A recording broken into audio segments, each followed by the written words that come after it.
So hello good morning guys. आज है 13 अप्रैल और आज इस वीडियो के माध्यम से हम आज के जितने भी करंट अफेयर्स बनने वाले हैं उसको डिस्कस करेंगे, साथ ही उसके स्टैटिक जीके को भी हम कवर करेंगे। तो चलिए वीडियो को स्टार्ट करते हैं। तो पहला प्रश्न देखिए। आज का पहला प्रश्न है कि हाल ही में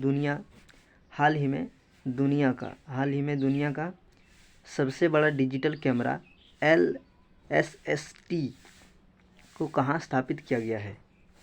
तो यह कहाँ स्थापित किया गया है?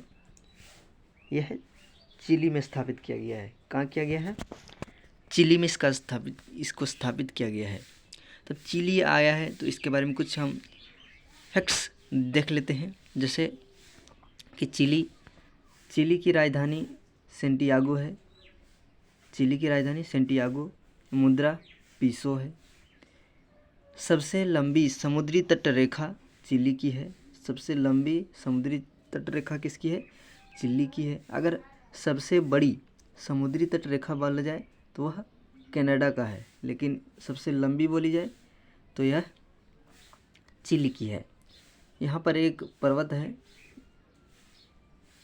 जिसे एंडीज पर्वत कहते हैं। सबसे लंबी पर्वतमाला एंडीज पर्वतमाला की है, जो कि चिली दक्षिण अमेरिका महादेश में है।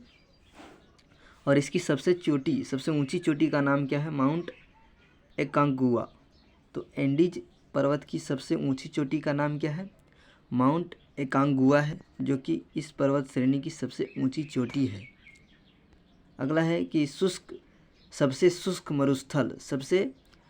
मरुस्थल आटाकामा मरुस्थल अरे चिली में है। कहाँ है? चिली में है।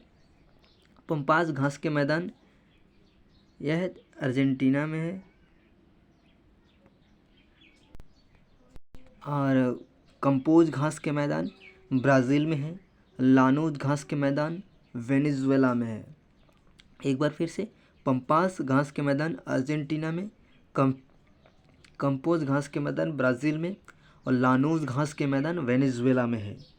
तो फ्रेंड्स, अगर कोई भी क्वेश्चन आए तो उसके बारे में उससे जितनी भी जानकारी हो उतनी हम लेने का कोशिश करते हैं, ठीक है। तो ये मेरा पढ़ाने का स्टाइल है, तरीका है, कह सकते हैं।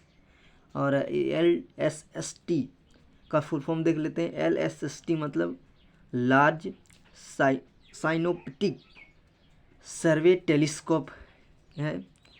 और इसका निर्माण USA के द्वारा किया गया, USA की कंपनी के द्वारा किया गया है। USA की कंपनी के द्वारा इसका निर्माण किया गया है। तो देखते हैं आज का दूसरा प्रश्न क्या है। आज का दूसरा प्रश्न है कि हाल ही में सुविधा पोर्टल किसने लॉन्च किया है। तो सुविधा पोर्टल किसने लॉन्च किया है? फ्रेंड्स, अभी इलेक्शन कमीशन ट्रेंडिंग पर है। तो इलेक्शन कमीशन बहुत सारे पोर्टल जारी कर रहा है। तो इससे संबंधित जितने भी पोर्टल हैं, हम सारे पोर्टल को इस क्वेश्चन में हम कवर कर देंगे, ठीक है। तो देखते हैं कि सुविधा पोर्टल किसके द्वारा लॉन्च किया गया है। तो यह चुनाव आयोग के द्वारा इसको लॉन्च किया गया है। चुनाव आयोग के बारे में देख लेते हैं कि आर्टिकल 324 में चुनाव आयोग का उल्लेख है। इसके पहले अध्यक्ष सुकुमार सेन थे और पहली महिला अध्यक्ष रमा देवी थी। ये भी आप लोग नोट कीजिएगा। वर्तमान अध्यक्ष राजीव कुमार हैं। चुनाव आयोग किनका चुनाव कराता है? जैसे चुनाव आयोग के द्वारा राष्ट्रपति, उपराष्ट्रपति, लोकसभा, राज्यसभा, विधानसभा, विधान परिषद का चुनाव कराता है, ठीक है। याद रखिएगा, राष्ट्रपति, उपराष्ट्रपति, लोकसभा, राज्यसभा, विधानसभा, विधान परिषद का चुनाव आयोग के द्वारा कराया जाता है। और इनके द्वारा ही कुछ और पोर्टल लॉन्च किए गए हैं, उनको देख लेते हैं। जैसे सक्षम ऐप विकलांगों के लिए जो लॉन्च किया गया था, यह चुनाव आयोग के द्वारा लॉन्च किया गया है। ई साक्षी ऐप MP लेट्स के द्वारा जारी किया गया है। इनकोर ऐप, यह भी चुनाव आयोग के द्वारा लॉन्च किया गया है। KYC, यहाँ बैंक वाला KYC नहीं है, ये इसका फुल फॉर्म होता है नो योर कैंडिडेट, अपने कैंडिडेट को जानिए। यह भी चुनाव आयोग के द्वारा लॉन्च किया गया है। सी विजिल ऐप, यह भी चुनाव आयोग के द्वारा लॉन्च किया गया है। और सारथी ऐप, यह सेबी सेबी के द्वारा लॉन्च किया गया है। तो हमने इस वीडियो के माध्यम से जितने भी पोर्टल हैं वह सारे पोर्टल को हमने देख लिया जो कि चुनाव आयोग के द्वारा लॉन्च किया गया था। तो देखते हैं आज का अगला प्रश्न क्या है। आज का अगला प्रश्न है कि QS विश्व यूनिवर्सिटी रैंकिंग 2024 के अनुसार विश्व में भारत को अनुसंधान उत्पादन में कौन सा स्थान प्राप्त हुआ है। तो कौन सा स्थान प्राप्त हुआ है, तो इसमें भारत को चौथा स्थान प्राप्त हुआ है। पहले में चीन है और चौथा में भारत है। इस प्रश्न में हम लोग क्या करेंगे कि लास्ट 6 महीने में जितना भी सूचकांक इंडेक्स जारी हुए उन सारे इंडेक्स को देखेंगे, कवर करेंगे। तो विश्व खुशहाली सूचकांक में भारत को 126वां स्थान प्राप्त हुआ है। विश्व शांति सूचकांक में 126वां स्थान प्राप्त हुआ है। HDI ह्यूमन डेवलपमेंट इंडेक्स में भारत को 134वां स्थान प्राप्त हुआ है। विश्व गरीबी सूचकांक में 111वां स्थान प्राप्त हुआ है। विश्व भ्रष्टाचार सूचकांक में भारत को 93वां स्थान प्राप्त हुआ है। और GEM में भारत को 3रा स्थान प्राप्त हुआ है। और तो इस प्रश्न में हम लोग इस देखें और देखते हैं हम लोग आज का अगला प्रश्न। आज का अगला प्रश्न है कि हाल ही में जारी कार्बन मेजर्स रिपोर्ट के अनुसार 2016 के बाद दुनिया का सबसे अधिक ग्रीन हाउस गैस उत्सर्जन करने वाली कंपनी कौन है। तो यह है सऊदी अराम्को कंपनी का नाम है, जो कि सऊदी अरब की कंपनी है। तो इस रिपोर्ट के अनुसार सर्वाधिक 2016 से अभी तक 2016 से लेकर 2022 तक में सबसे अधिक green house gas Saudi Aramco के द्वारा उत्सर्जित किया गया है।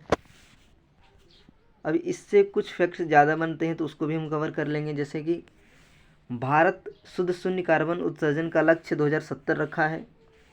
COP फर्स्ट यानी कॉन्फ्रेंस ऑफ पार्टी पहली बार कब हुआ था, 1995 में हुआ था। और कहाँ हुआ था, बर्लिन में हुआ था। और बर्लिन कहाँ है, तो जर्मनी की राजधानी क्या है, बर्लिन है। वहाँ पर COP फर्स्ट का आयोजन किया गया था। COP 27 यह मिस्र में आयोजित किया गया था। और COP 28 जो कि वर्तमान में हुआ है, और 29 भी, और COP 28 UAE में हुआ है। और COP 29 अजरबैजान में हुआ है। और अजरबैजान की राजधानी क्या है, अजरबैजान की राजधानी है बाकू। COP 15 यह कनाडा में हुआ था। अब कुछ प्रोटोकॉल हैं उसको भी देख लेते हैं हम लोग। जैसे कि 16 सितंबर 1987 में मॉन्ट्रियल में एक क्योटो प्रोटोकॉल रखा गया, जिसे मॉन्ट्रियल प्रोटोकॉल कहते हैं। यह ओजोन परत के क्षरण के लिए रखा गया था। क्योटो प्रोटोकॉल 1997 में किया गया था और इसको 2005 में इसको लागू कर दिया गया था। पृथ्वी सम्मेलन 1992 में ब्राज़ील में आयोजन किया गया था। तो इस प्रकार हमने कुछ पोर्टल को देख लिया। ये मेरे पढ़ाने का स्टाइल है, जितना भी उससे रिलेटेड प्रश्न हैं उनको सारे कवर करने का। तो आप लोग को वीडियो कैसा लगता है ज़रूर बताइएगा। देखते हैं आज का अगला प्रश्न। आज का अगला प्रश्न है कि हाल ही में गणगौर त्यौहार कहाँ मनाया गया है। तो गणगौर त्यौहार जो है यह राजस्थान में मनाया गया है। कहाँ मनाया गया है, गणगौर त्यौहार राजस्थान में मनाया गया है। और इसे हम जितने भी त्यौहार हैं उन लोग कुछ त्योहारों को कवर करने की कोशिश करते हैं। जैसे कि घूमर होली, यह बिहार में होता है। लठमार होली यूपी में मनाया जाता है। फूलों की होली, यह भी यूपी में होता है।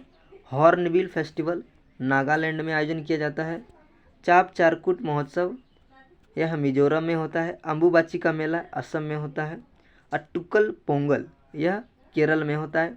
पोंगल तमिलनाडु में और अट्टुकल पोंगल केरल में। बथुकम्मा बोनालू फेस्टिवल तेलंगाना में होता है। बथुकम्मा बोनालू तेलंगाना में। होजागिरी केर खारची, गरिया, ये सारे फेस्टिवल त्रिपुरा में इनका आयोजन किया जाता है। तो इन सारे प्रश्न को आपको याद रखना है। देखते हैं आज का अगला प्रश्न। आज का अगला प्रश्न है कि आईपीएल में कम से कम 100 कैच, 1000 रन और 100 विकेट की उल्लेखनीय उपलब्धि हासिल करने वाले पहले खिलाड़ी कौन बने हैं? तो यह है रविंद्र जडेजा बन गए हैं। कौन बन गए हैं? रविंद्र जडेजा। हाल ही में भी विराट कोहली के द्वारा ही 12,000 रन का रिकॉर्ड बनाया गया था, जो कि सर्वाधिक था। तो आईपीएल चल रहा है, आईपीएल का सीज़न है, तो आईपीएल के बारे में कुछ हमको जानकारी रखना होगा कि जैसे कि अभी वर्तमान में जो आईपीएल हो रहा है वह 17वां क्रम का है। कौन सा क्रम का है? 17वां क्रम का है। और इसकी शुरुआत जो है 2008 में किया गया था। और 2023 का विजेता कौन था? सीएसके था। तो हम 2023 का विजेता की क्यों बात कर रहे हैं? क्योंकि एग्ज़ाम वाला जो है एक साल पीछे वाला पूछ देता है, इसलिए हम 2023 का विजेता के बारे में बताएं। तो देखते हैं आज का अगला प्रश्न क्या है। आज का अगला प्रश्न है कि हिग्स बोसोन या गॉड पार्टिकल की भविष्यवाणी करने के लिए जाने जाने वाले नोबेल पुरस्कार विजेता भौतिक वैज्ञानिक किनका निधन हो गया है? तो यह किनका निधन हो गया है? जिन्होंने हिग्स बोसोन या गॉड पार्टिकल दिया था। तो यह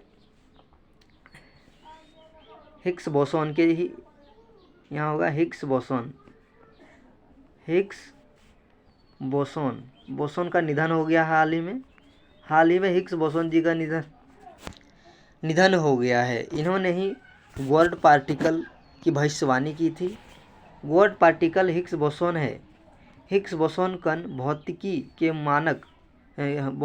नामक मॉडल में एक प्राथमिक कण है जो हिग्स क्षेत्र के क्वांटम उत्तेजनाओं द्वारा उत्पन्न होता है, जो कण भौतिक सिद्धांतों के क्षेत्रों में से एक है। तो देखते हैं आज का अगला प्रश्न। आज का अगला प्रश्न है कि हाल ही में कान फिल्म महोत्सव 2024 में मानद पाल्मे और किसे मिलेगा? तो किसे मिलेगा? यह जो है जॉर्ज लुकास को मिलेगा। किसे मिलेगा? जॉर्ज लुकास को। कांस फिल्म फेस्टिवल 2024 का पाल्मे और अवार्ड किसे दिया जाएगा? जॉर्ज लुकास को दिया जाएगा। तो देखते हैं आज का अगला प्रश्न। आज का अगला प्रश्न है कि हाल ही में इसरो के प्रमुख एस सोमनाथ द्वारा घोषित भारत में के चंद्र मिशन 4 मिशन का मुख्य लक्ष्य क्या है? यानी कि चंद्रयान 4 को कब तक लॉन्च करने का लक्ष्य रखा गया है?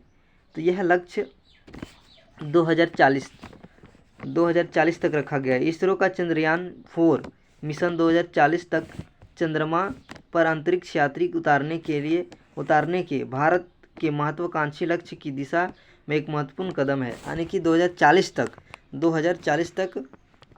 भारत जो है चंद्रयान 4 लॉन्च कर देगा। यानी कि यहाँ आंसर हो जाएगा 2040, यहाँ कर लीजिएगा, सॉरी इसका मिस्टेक हो गया, इसमें थोड़ा 2040 हो जाएगा। ठीक है, अगला प्रश्न देखते हैं हम लोग।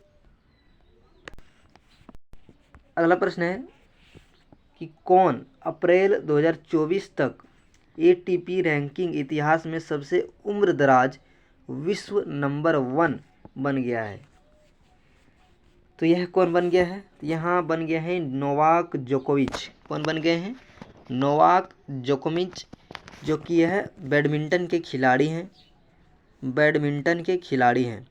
नोवाक जोकोविच 36 वर्ष की आयु में एटीपी एकल रैंकिंग इतिहास में सबसे उम्रदराज विश्व नंबर 1 खिलाड़ी बन गए हैं। इन्होंने रोजर फेडरर का रिकॉर्ड तोड़ा है। और इन सब का कौन सा खेल है? बैडमिंटन इन सब का खेल है। तो आप लोग को कैसा लगा ये कंटेंट ज़रूर बताइएगा कमेंट में। तो मिलते हैं अगले प्रश्न में। अगर आप इस चैनल में नए हैं तो प्लीज़ चैनल को सब्सक्राइब कर दीजिए। देखते हैं अगला प्रश्न।